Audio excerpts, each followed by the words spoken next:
Hey all my people, how you doing? I hope you're having a fantastic damn day. Welcome back to the channel. Now, of course, if you haven't, I've released Erik ten Hag's tactics earlier, so go check those out if you haven't.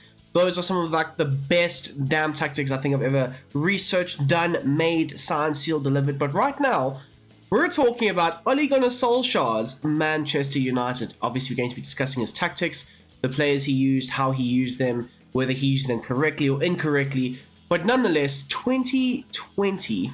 that was the year where Bruno Fernandes came in, of course. Basically changed the whole trajectory of this failing United side, got them into 4th place. The following season, we went on and finished 2nd.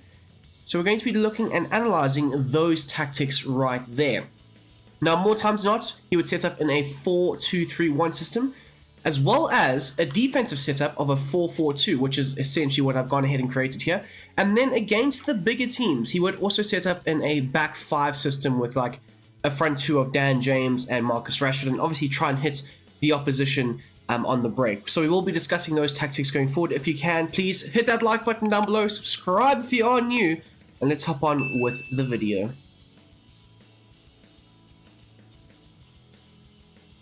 So starting off with the balanced formation, of course, it's a 4-2-3-1 narrow. There's been no changes to the formation, except for the fact that the 3 cams have now been changed to 1 cam and 2 wider midfielders. So it is 1 goalkeeper, 2 centre-backs, 2 full-backs, 2 DMs, 1 cam, 2 wider midfielders, and then of course 1 striker.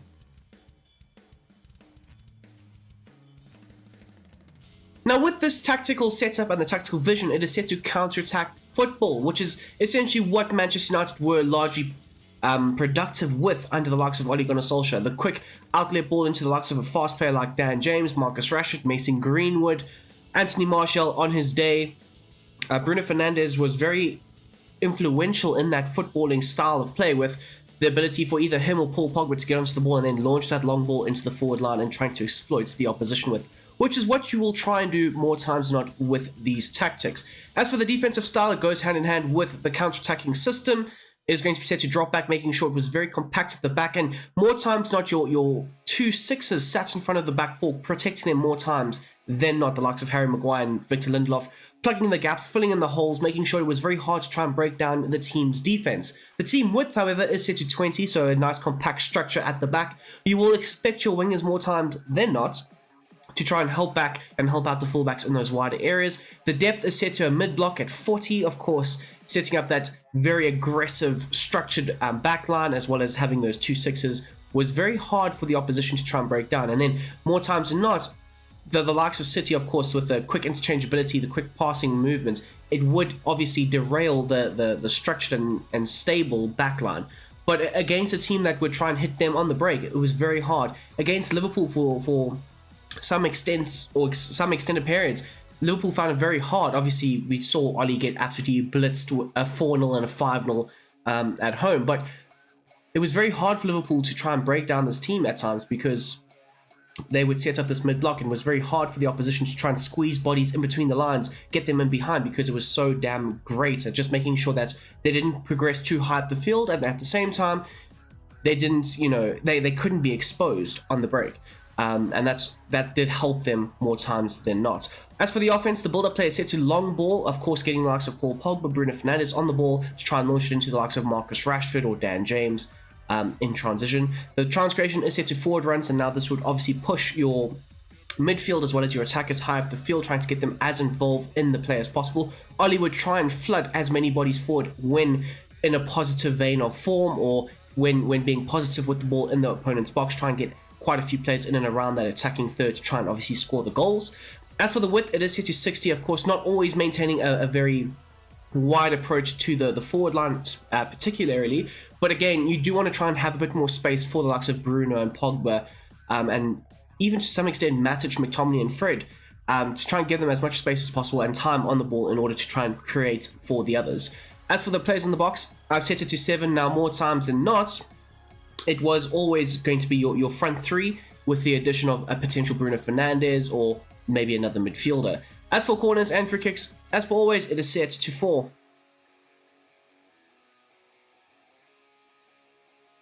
Now, starting off with the instructions at the back with David De Gea / Onana. So for this approach, of course, Savion crosses is set to cautious. David De Gea was not always really good at claiming those aerial balls and making sure that his lines were cleared. He was not the best at doing so that's why cautious is best. And then as for saving outside of the box, we definitely know that he was not a modern-day goalkeeper where he would make those runs outside of the box, play those quick under-pressure passes. Wasn't the best at doing so, but what he was really good at doing was being able to stay on his line and make the saves. You know, if a free kick was whipped into the box and there was a good clean connection on it from one of the opponents, De Gea would probably get there, make sure that he was clawing that ball out of the net more times than not. He saved Manchester United countless times in certain situations against massive teams, loads of crazy goals that could have been scored but were not. So let's not rewrite history here. Of course, it was good for De Gea to leave, but Onana, Anyways, we move on though to the backline with Lindelof and Harry Maguire. So Lindelof has his base set of instructions, whereas Maguire is set to conservative. Now, if you are a Man United fan, you would know this, but of course, Lindelof would be the more aggressor of the two and try and get high up the field, try and win the duels, the aerial ball for some amazing reason. He'd always try and contest with the strong physical opposition striker. Whereas Harry Maguire would kind of like back off a bit, and that's why the conservative interceptions is set to be on for him. So he would back off and then try, have the recovery run and try and sweep up just behind Lindelof at times. Where in essence, it should have actually been the other way around, but it never materialized. Onto your fullbacks now. Of course, we've got the likes of Luke Shaw. He is set to join the attack, of course, consistently bombing down the left-hand side. He formed quite a formidable partnership down this left flank with the likes of Marcus Rashford. So you do want him attacking as much as possible, whipping in those crosses and being the best possible fullback he could be. Interceptions is set to normal, and then the run type is set to overlap, consistently providing an overlapping run for Rashford in certain moments. And sometimes there was an underlapping movement, but I would probably categorize Luke Shaw in the Oli era as more of an overlapping fullback. And then the defensive positioning is set to stick to position. Onto the right-hand side now, Aaron Wan-Bissaka, also set to join the attack, as well as run type is set to overlap that, and that's more of a default setting for the counter-attack. Obviously, Wan-Bissaka is not as talented with the ball-playing skills that Luke Shaw has, but he would still contribute to the offensive side of things with providing those overlapping runs of the winger. And then the defensive positioning, just like with the left-hand side, it is still set to stick to position. Into your midfield now, we've got the likes of McTominay playing the role of McTominay, and then of course this would be Matic or Pogba. So either or, nothing really changes too much with it, I would say. So sort of with McTominay, he's set to cut passing lanes, have a balanced attack, so sometimes getting forward, and this would also be the Pogba role, by the way. This would be the Pogba role. So either McTominay or Pogba can fit into this role. So balance, so yes, being very much the box-to-box type player. Aggressive interceptions were set to be on for him. And now for Pogba, I would probably say you drop it down to a normal or a conservative. Not really well known for his defensive behaviors or actions, whereas the likes of McTominay, especially during the Oli and the Mourinho era, wasn't too bad with being able to show a lot of energy and fight in the midfield. The positioning freedom is set to stick to position. Now for Pogba, again, I would say tell him to be the deep line playmaker, have him drop between the lines, collect the ball, and then progress it forward. McTominay's not that player, which is why I've told him to stick to position. And then the defensive positioning is set to cover the centre. Now, what essentially would happen is, whether it was Matic, McTominay, Fred, Pogba, Fred, McTominay, who out of those four players, they would look to try and sit in front of the back four, or the back two at times, depending on where the fullbacks were, and they would try and protect them. They'd now shield, try and prevent any balls being played through the central areas of the pitch, and just try and, solidify the defensive outlet of the side. So that's more or less why the defensive positioning is set to cover the centre. As for the likes of Matic now, or the likes of Fred, he's set to cut passing and stay back while attacking, so not getting as far forward as what the likes of McTominay or Pogba would. Aggressive interceptions are set to be on for him, and then being the deep lying playmaker. So for this role, obviously we've got Matic and McTominay. So Matic would be the guy that would drop between the lines or drop between the defenders, collect the ball off of either the defenders or the goalkeeper, and then progress it forward. So when Pogba and Matic were on the field, either or could do an effective job. But with Matic and McTominay or Matic and Fred, Matic was the guy to solely do this role. As for the defensive positioning, it is also set to cover the center. Onto your attacking midfielder, Bruno Fernandes. He is set to come back on defense, and this would help him drop a bit deeper, get on the ball a bit more effectively and efficiently, and then obviously allow him to potentially spray those long passes out wide into the running transition attackers. For the supports on crosses, it is set to a balanced approach. So yes, he can get into the box and break into the attacking third, or potentially he could stay on the edge of the area and try and create. I saw countless times where Bruno would. I remember he scored a header against Everton. I can't remember who crossed. I think it may have been Luke Shaw, where he broke into the box, scored a great header. I think it was even at Goodison Park. And then there was another time where I think it was also against Everton. He was on the edge of the box trying to create, and he ended up whipping in a cross shot, and it ended up going into the back of the net. And people will say it was intentional. I think it was a cross or a pass that went horribly stray, and it ended up in the back of the net. Nonetheless, it was a goal, and he was happy to celebrate it. So you do want to try and create those situational moments where he can be in or out of the box. The positioning freedom, he was allowed to run the show, be anywhere and everywhere. There was no real structure to that number 10 position, which in essence kind of screwed Manchester United over, especially in the latter stages of the Ole reign. And then the interceptions is set to aggressive. Onto your left winger now, of course, Marcus Rashford. He's set to come back on defense, often looking to try and help out the likes of Luke Shaw in those wider left-hand channels. The chance creation is set to cut inside, as well as the support run set to get in behind. Now, it's very hard to try and replicate this role for them because the likes of Martial and Marcus Rashford would interchange positions. Sometimes you'd have Martial on the left wing with Rashford up front. Other times it would be the other way around, which is exactly the position that we've got them here. So it's very hard to replicate that, which is why I've gone with him to cut inside and get in behind. It does get him nice and high up the field, and it does allow him to somewhat function in that striker role every now and then. As for the interceptions, it's set to normal, and then of course the support on crosses is set to get into the box. Onto your right midfielder now, of course, this is the Dan James role. He is also set to come back on defense, but this time the main change is he is told to stay wide, obviously looking to hug the touchline as much as possible, and obviously looking to try and create as much width down the right hand side. And then, of course, Dan James was well known for his pure speed and raw pace, getting in behind, looking to often run in transition. So obviously you want him to get in behind and exploit the opposition. And then the interceptions are set to aggressive. And then for the support on crosses, he wasn't always in the box, often on the edge of the area, looking to try either feed the ball back into the box from a failed cross attempt, or potentially looking to try and create something from the outside area for the attackers. Onto the likes of Anthony Martial. He is set to drift wide and be a false nine, often looking to drop a bit deeper, link up a bit more with Bruno Fernandes at a deeper rate, and also trying to vacate that central striker role at times for the likes of Marcus Rashford to try and get into. That's why the drift wide approach often helps him, because when Rashford cuts inside, he will then drift wide and replace him on that left flank. The interceptions is set to normal, and finally the defensive support is set to come back on defense, like I said, often dropping a bit deeper, linking up a bit more with Bruno Fernandes, who would also drop deeper off of the back line, and that in turn would open up a lot more space for either a Dan James or a Marcus Rashford to try and run into.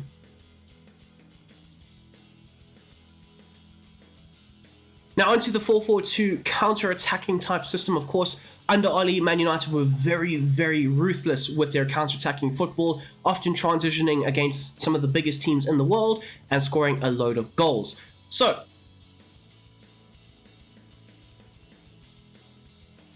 for the formation, it is set to a 4-4-2 holding. Of course, that's one goalkeeper, two centre-backs, two full-backs, two DMs, two wider midfielders, and then, of course, two strikers. So onto the tactics now. The tactical vision, along with the defensive style, is still set to the same, counter-attacking and drop-back, with the width still set to 20. But the main change really is the depth is now set to 25, obviously creating a low block. Now, they would obviously alter their formation against the bigger sides, but there were a few occasions where Ole was quite happy to sit back against the likes of an Aston Villa, for example, if they were trying to pile on the pressure. He was quite happy to sit back, revert into this type of shape and style of football, and then obviously look to try and counter and break them down on the break. So that's why this is set to a low block, with the offense still set to everything being the same, as well as the corners and the free kicks still being set to 4.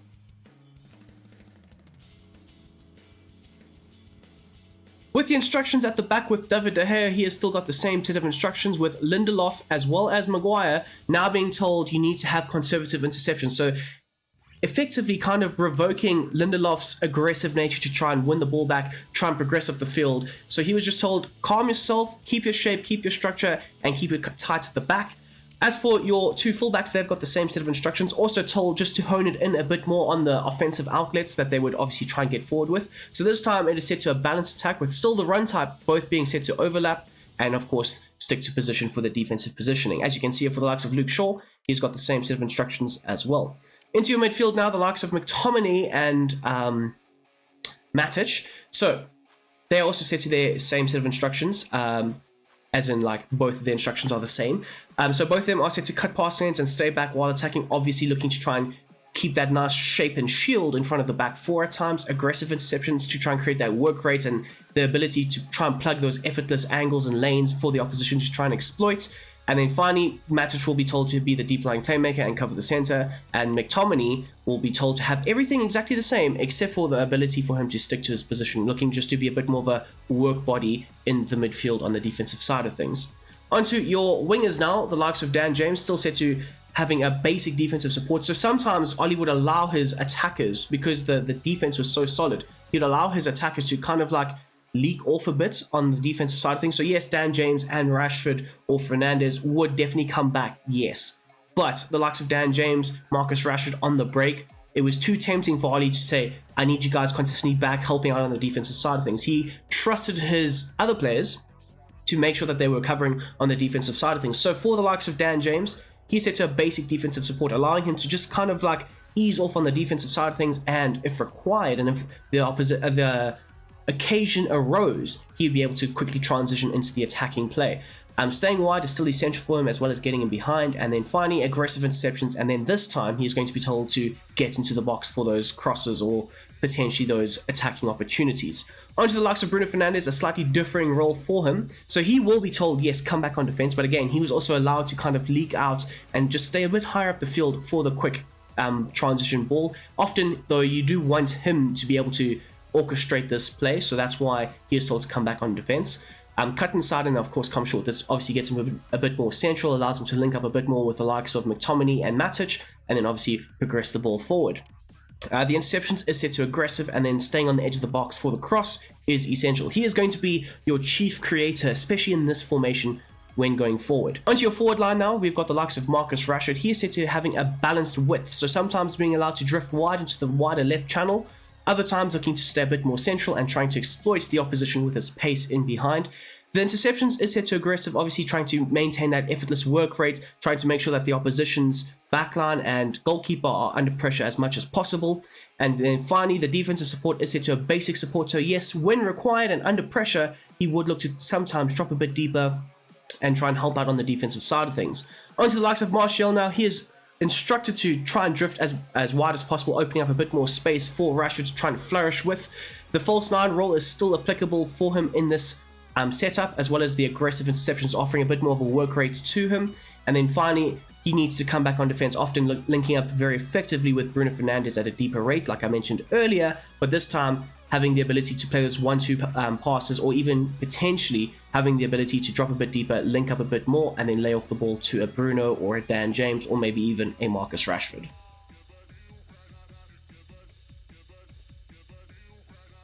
Okay, so finally we'll talk about Ole Gunnar Solskjaer's 5-2-1-2 system. Of course, often using this against the likes of Liverpool and so on. I remember the one game, I think we drew 1-1 with Liverpool. There was a load of injuries to that game. But basically, Dan James ended up transitioning quite effectively with the ball, crossing it into the likes of Marcus Rashford, who scored. And I think the likes of Liverpool scored in like the last minute or so of that game. So we did see this formation used quite efficiently and effectively against the bigger sides that would often look to try and attack Ole's Manchester United side.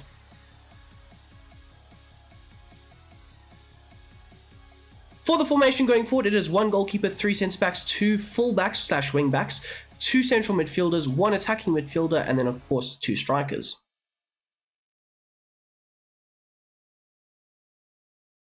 Now again, the tactical version of this is still very similar to the defensive setup, just slightly more defensive if it is even possible to do so. So it's still set to counter-attacking football. Of course, you've got pacey players up front in Marcus Rashford, as well as Daniel James. Drop back is effectively the style of play that you're looking for the counter-attacking system. The team width is set to 15, as well as the depth now set to 20, slightly deeper Obviously, having a back 3/back 5 at times, you want them to be very compact. Like I say, they did only really use this back 5 system against the likes of PSG, the likes of Liverpool, like I said, that one game. So that they didn't always use this system. So whenever you did see it, you couldn't actually see them express themselves on the offensive side of things because they were so busy being pummeled from the opposition and the consistent outlets of attack that they were trying to throw at this United side. The offense, though, is set to long ball and forward runs. Obviously, you want the likes of Daniel James and Marcus Rashford trying to make those runs more times than not. The width is still set to 40. Players in the box now still set to 7, with corners and free kicks still being set to 4. So starting off at the back with the instructions of the goalkeeper David De Gea, there's no real changes to his instructions. So he's still set to cautious with crosses and, of course, balanced for the saving outside of the box. As for the likes of Maguire and Lindelof, they've got the same set of instructions as the defensive 4-4-2 system, but the only real change is obviously a left-sided centre-back in Luke Shaw. He's set to overlap. Now, obviously looking to try and help the likes of Brandon Williams in that wider left channel when in possession of the ball, but more so he would also look to try and just stay a bit more central in certain moments and try and protect that left-hand side when required. Onto your fullbacks now, of course, Brandon Williams, he was allowed to attack as much as he wanted because obviously he was protected by that back 3 system, as well as the 2 that sat in front of the back 3 at times. So he was allowed to run as much as he wanted up and down the flank of the left-hand side, as well as the run type is set to overlap. As you can see for the likes of Aaron Wan-Bissaka, a very similar role, obviously told to step up though. Very similar role, but this time the attacking runs is set to a balanced attack. So essentially, sometimes this formation would kind of shift into a back 4 when in possession of the ball, of course, but more times than not, the likes of Aaron Wan-Bissaka wouldn't get forward nearly as much as what the left-handed side would. Onto your midfield now, of course, McTominay and Matic, set to stay back while attacking, again back to the balanced role of having a box-to-box player, aggressive interceptions looking to show that work rate in the midfield, and then finally cover the center and then stick to position for the positioning freedom.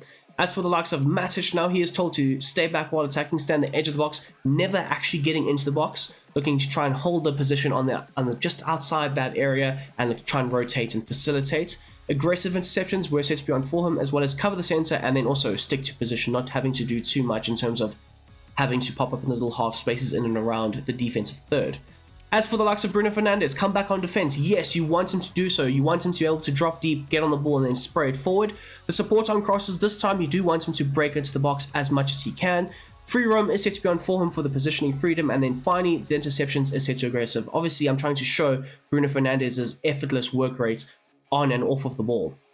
Into your forward line now, the likes of Daniel James set to drift wide, getting behind in aggressive interceptions, and then finally a basic defensive support. So yes, having the ability to help out on the defensive side of things, but also wanting him to kind of stay a bit high up the field for the outlets. As for the likes of Marcus Rashford, the main man in this front line essentially, also very similar to the likes of Daniel James, so set to drift wide, getting behind, and then aggressive interceptions, but then he is told to stay forward, so not always coming back, but in fact never coming back, looking to consistently be the outlet ball in transition for the side going forward. So yes people, that is what I would do for Ole Gunnar Solskjaer's 4-2-3-1 tactics, as well as his 5-2-1-2 system. If you have enjoyed this video, as always, please smash that like button down below, subscribe if you are new. We make a whole host of videos like this today, and also if you haven't seen that Erik ten Hag tactics video from the 21-22 season with Ajax, please go check it out. It is fan-damn-tastic. These are two contrasting systems here that you're playing. One is a very counter-attacking system. The other is a very ball-dominant, progressive, modern-day style of football. Out of 10, I would give this a solid 8.5. Only because for FC24, these tactics work absolutely incredible. Like the quick interchanging play from Rashford to Martial, the 4-4-2 system in defense, it works so well. So yes, an 8.5, it is a very, very effective system. Although if you're looking to play good, beautiful football, I would say don't use this system. Anyway guys, until the next time, have a damn great day. I'm out.